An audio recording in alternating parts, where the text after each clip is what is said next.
Eric Deters, the Bulldog on Class X Radio. Those of you that thought that I might have jumped off a cliff, driven my car off a bridge, or otherwise caused harm to myself, you are greatly mistaken. I am here to deliver up radio superbity and to deliver up analysis like I always do. And I'm going to get right to it.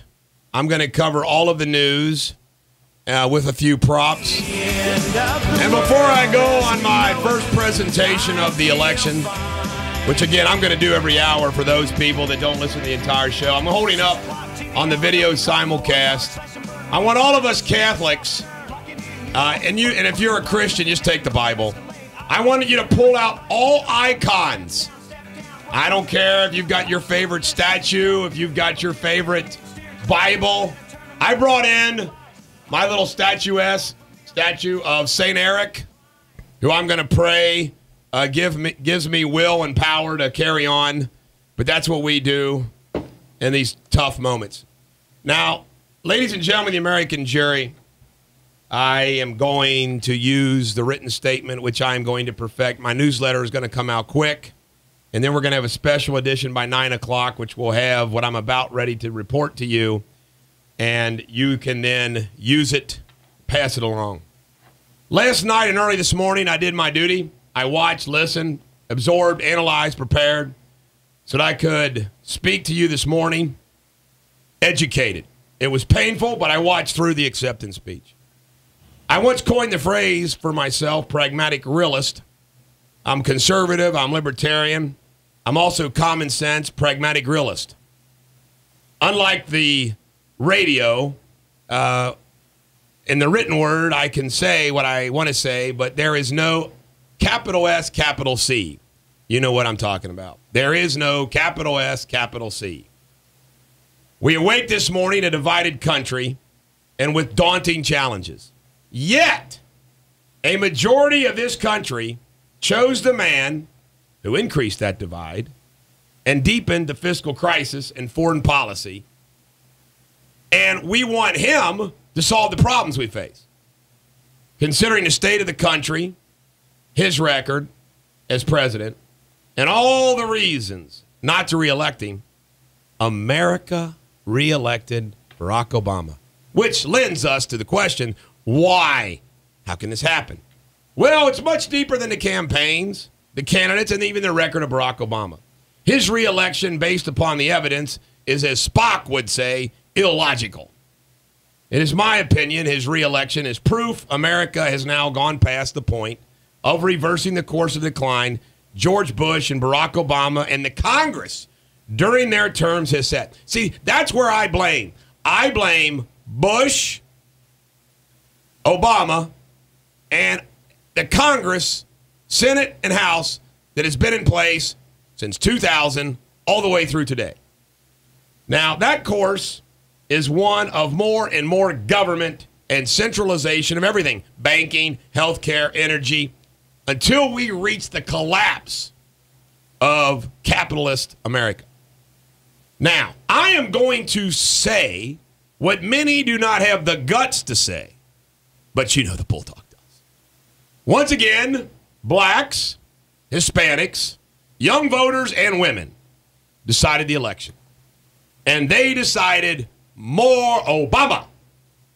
Just like I watched the Democratic convention in shock as they couldn't pass a voice vote to put God back in their platform. I mean, I'm watching that and I'm like, my God, these are wackos. I couldn't identify even, sorry, you don't judge the book by the cover. Just looking at the people at the Democratic convention, I couldn't identify with one of them. And I watched that same kind of cheering crowd in Chicago last night. What did I see? I didn't see me. I didn't see you. I didn't see Zimmerman. I didn't see Garrett. I didn't see Denise. Here's what I saw, folks. And by the way, Garrett, we're not going to get to a song this break, so don't worry. I saw the new majority coalition in this country. And by the way, those jackwagons that want to analyze the Republican brand and what Romney should have done, shouldn't have done, and all that, bunch of crap. Bunch of crap. Because it doesn't matter. Do you know the majority of those people that thought we were going in the wrong direction and the economy sucks still voted for Obama. Why? Why? Here's why. Here's the coalition. Liberals, green energy morons, single women who want taxpayers to pay for their contraceptives and abortions, students who want taxpayer-paid college, public union workers who want taxpayer-paid wages and pensions. In Ohio, baby, it was union workers and those that supported the bailout. Union workers who want even more if it kills the employer. People are more and more secular and don't believe in God. Blacks and Hispanics who believe race is more important than their employment percentages. Come on, folks. Hispanics and blacks, unemployment up under Obama, doesn't matter. Gays who want to be married to each other. Individuals who want unlimited unemployment and unlimited medical care and prescription drugs and or unlimited government disability and or unlimited government food stamps and housing. Young people who are so transfixed and enamored with a decadent hip-hop culture, which has now not only permeated the pop culture scene, they control it, and many other various assortments of oddballs and goofballs. That's the fact, Jack. That is the new majority coalition in America. It's the reality, and it's over. They ain't giving us back our country. The American who believes in hard work, God, capitalism, the Constitution, business, less government, jobs, strong economy, strong military, the good old traditional American values, all which made America great, have lost control of this country forever. Write it down and circle it. We are now a minority and will remain so because the coalition is not going to change course. Juan Williams spoke with glee that the blue-collar block of votes are gone forever. Why? Because they ain't got freaking jobs. In the forefront of the new America is the traditional network and print media, which has chosen to lose their integrity and ignore or obfuscate the serious issues of this country, the personal narrative and the record of Barack Obama. It is bizarre. The media and liberal famous people would rather have their liberal, nice-looking black man rather than the man who can do the job. I marvel how countless single issues should have defeated Obama by themselves. For example, the number of food stamp recipients and unemployed. Or this one for me, he's admitted he's freaking lazy. America accepts a lazy man as their president in the most important office in America. I'll not give you the other 1,000 reasons he shouldn't have won. Polls showed Romney won the issues of values, vision, leadership. Should we have a president we agree with values, a vision, leadership? He lost. They still blame George Bush still for the economy 4 years later. And guess what? The American voters, yep, we're great. And watch.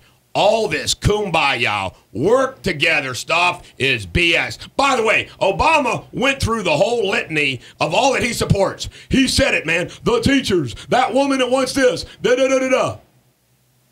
There's going to be a backlash on old Barack Obama now on Sandy, Libya, and more. He will be destroyed.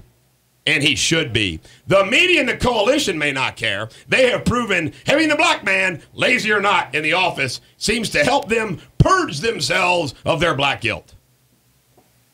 It's incredible. Like the scorpion, whose character's not going to change, like the zebra, whose stripes aren't going to change, Obama, Reid, Boehner, and company will all stake out their positions consistent with who they are. I weep for America. I weep for it. Now, I've said I'm going to have some more analysis of what went down last night, but that is the current state of America, stated succinctly, articulately, and it is a fact.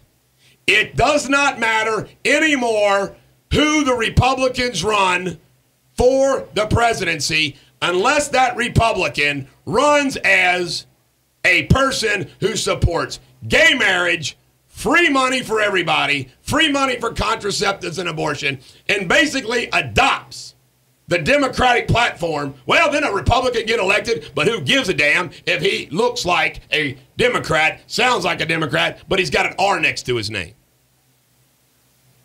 I am not overstating this, folks.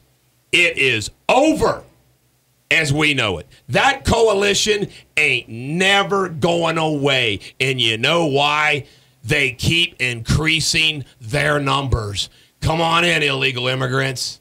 Come on. More states adopting gay marriage. Maine, Maryland, Washington, all of them.